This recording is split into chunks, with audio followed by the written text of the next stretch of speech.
So now it's time to connect your two wiring harnesses. You can crimp them with these. These will work. I like to solder. It's more professional, and you're less likely to have long-term issues that way. It is more work, but it's really not that bad. What I have here is a Harbor Freight 30-watt soldering iron. This is a $6 tool. This is called a helping hands tool. Great. It's got these little alligator clips here, holds your wires for you. This one also comes with a magnifying glass and a light, so that's kind of neat. This is a $9 tool.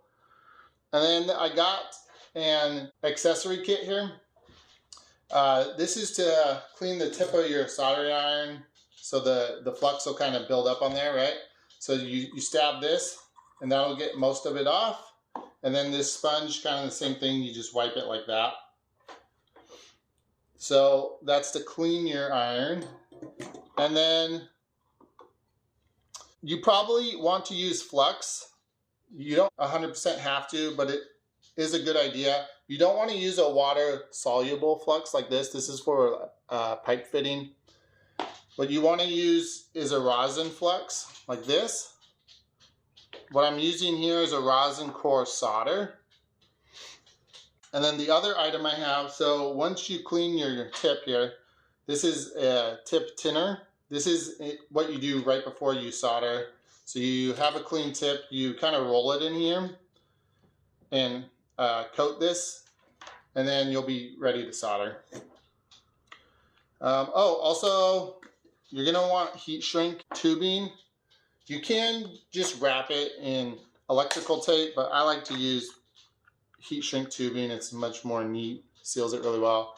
I think this whole thing's like $6. I'm gonna use the 1/8 tubing, and then I just cut it to the size I need, right? I like this size because it'll shrink down enough to seal this thin gauge wire, but it leaves enough room for the solder once you solder here if that joint builds up a little bit. But that's about it. That's really all you need. So let's get going. Now I've been stripping all of the wires for the radio harness. I don't know if it's just because I have a really cheap set of wire strippers, but on these really small gauge wires, if I put it in the smallest one, it doesn't even grip. So normally what I do is I get to the point where there's a little blade, and I just kind of cut through carefully a little bit, right? Squeeze it a little bit, maybe kind of give it a little twist. And then I do it from the other direction. And I'm just careful not to cut through the wire all the way. Maybe I need to invest in a better set of wire strippers, but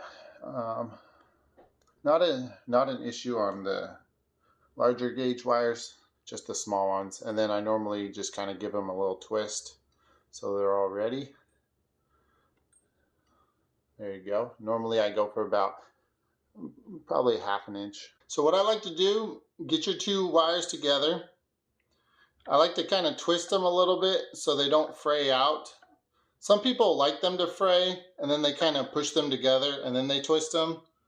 But this is the way I do it. And then you kind of make a little bit of an X there in the middle, and then you just wrap them around each other. Just a couple times, you don't have to go crazy, but you kind of want them to be intertwined a little bit. Okay, now I'm going to put them into the alligator clamps.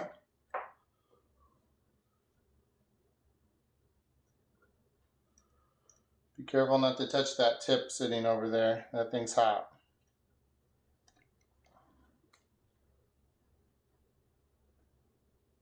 Okay, make sure that your tip's clean.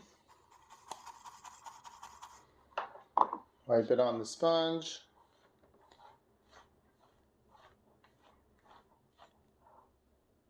Time to apply the flux, the rosin flux.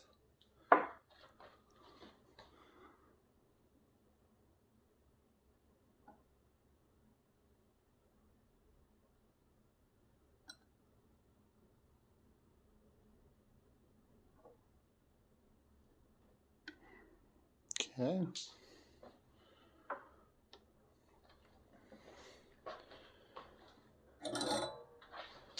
And you want to tin your tip.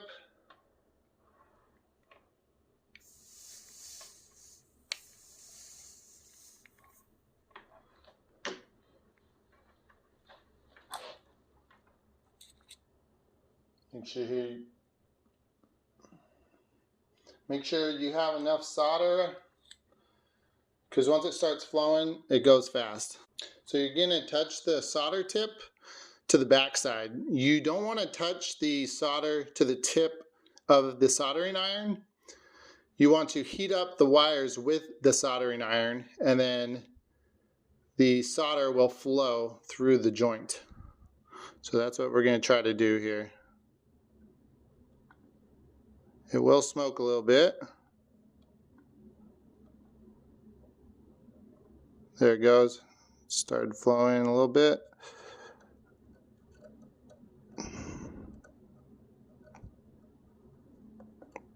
There we go. Okay.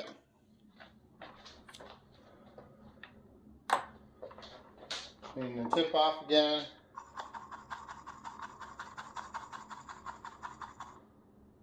See if I can zoom in on that joint a little bit for you.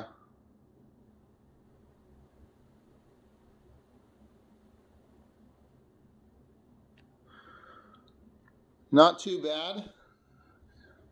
It should work.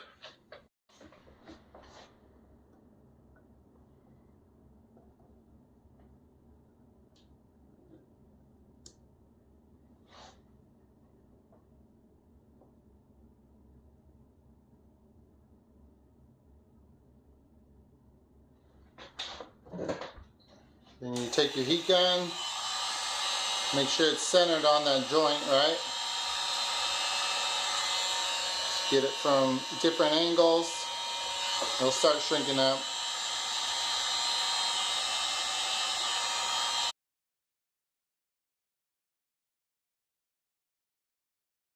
And again, I'm using 1/8 heat shrink there. So there you go. There's your wire connection there. Now we got a bunch more to do.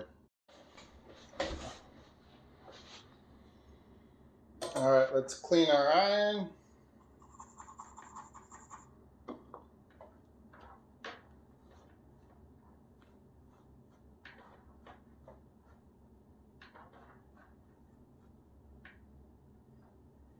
Gonna tin our tip really quick.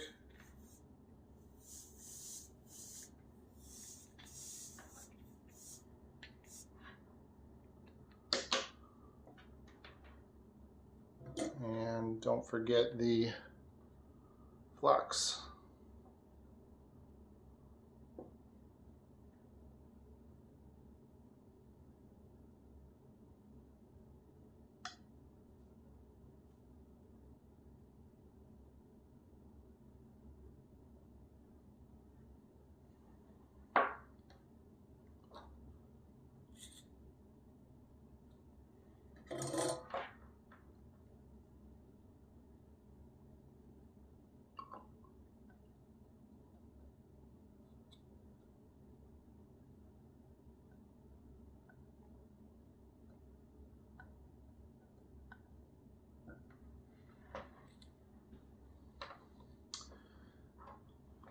And this is lead-free flux that I'm using.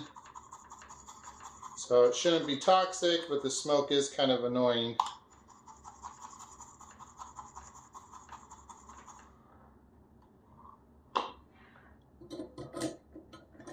Let that cool for a second. Then we will do our heat shrink tubing and on to the next one.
go. We got all our soldered and heat shrunk connections.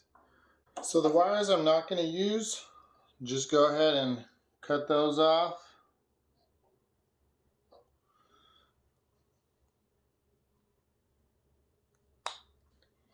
And then wrap it up with some electrical tape.